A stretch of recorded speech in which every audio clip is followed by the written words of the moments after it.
O caso José Diogo é um caso difícil. É difícil de falar e difícil de calar. E porquê?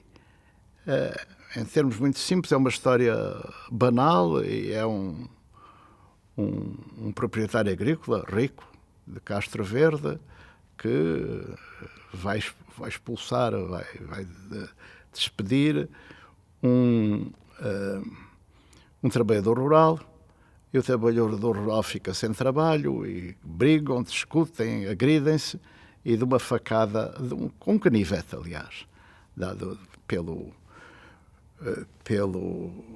trabalhador rural, José Diogo Luís, o proprietário agrícola, que é o Sr. Colubano Monteiro, acaba por morrer uns 15 dias depois, com peripécias típicas da época. Ele não queria só queria ser visto e tratado por um amigo, porque não tinha confiança nos médicos. Isto é em pleno período revolucionário, ou seja, se não estou em erro, é no próprio dia 30 de setembro de 74 que os factos ocorrem.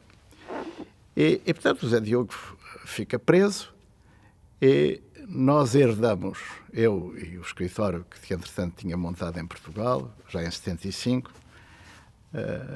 conjuntamente com o José Augusto Rocha e com o meu irmão Luís Filipe, herdámos o processo de um amigo nosso, que infelizmente já morreu, toda a gente de que eu falo quase tudo morreu, que era o Dr. Celso Matos. O Dr. Celso Matos teve que deixar o processo porque, entretanto, num dos muitos governos revolucionários, tornou-se secretário de Estado, portanto não podia assegurar a defesa. E nós tentámos assegurá-lo dentro desta ideia que era a nossa, que era uma ideia dupla. Vamos lá ver. A chamada justiça burguesa, ou a justiça vinda do antigo regime, não é apropriada para julgar um caso destes, que é típico do período revolucionário. Tudo se passa no meio da confusão do chamado PREC.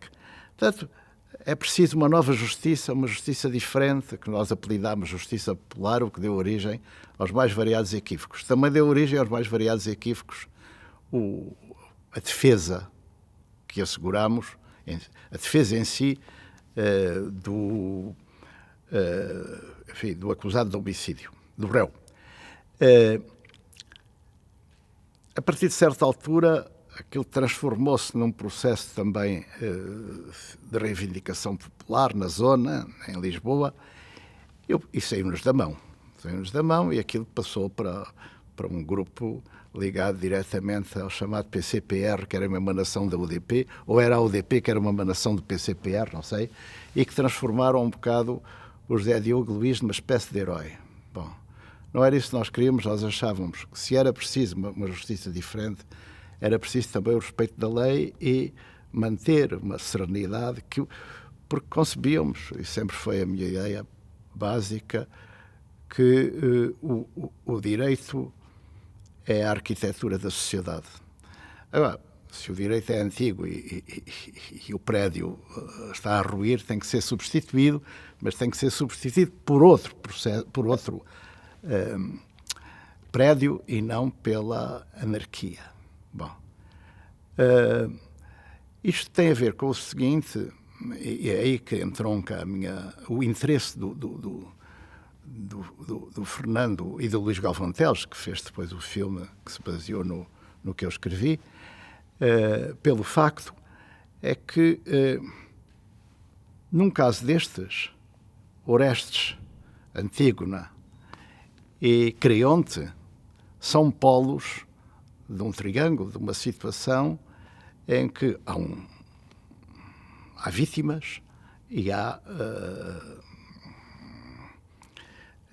assassinos, mas a partir de certa altura a vingança e a justiça tendem a transformar os assassinos em vítimas e as vítimas em assassinos, o que é próprio de uma situação de confronto social grande, como no caso de Antígona, não é?